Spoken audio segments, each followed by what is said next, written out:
আপনারা নেতৃত্ব দিতে চান, আপনাদেরকে জনগণের মধ্যে যেতে হবে।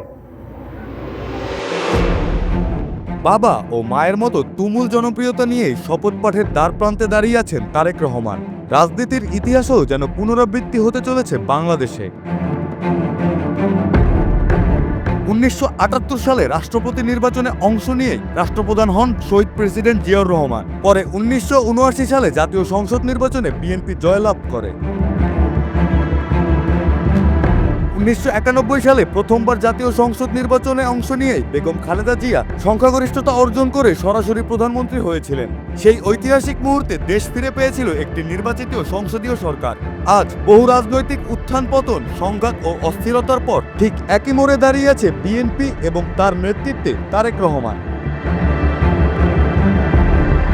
জিয়াউর রহমান, বেগম খালেদা জিয়া আর তারেক রহমানের ক্ষেত্রে বাংলাদেশের জনগণ কোনো আপোষ করেনি, এটা এখন বলাই যায়। কারণ প্রথম নির্বাচনেই একই পরিবারের এই তিনজনকেই বেছে নিয়েছেন বিশাল জনগোষ্ঠী, দায়িত্ব দিয়েছেন দেশ গঠনের। জিয়াউর রহমান সফল, বেগম খালেদা জিয়া দারুণ সফল। সুতরাং চ্যালেঞ্জটা ভালোভাবেই এসে পড়েছে এবার তারেক রহমানের উপর।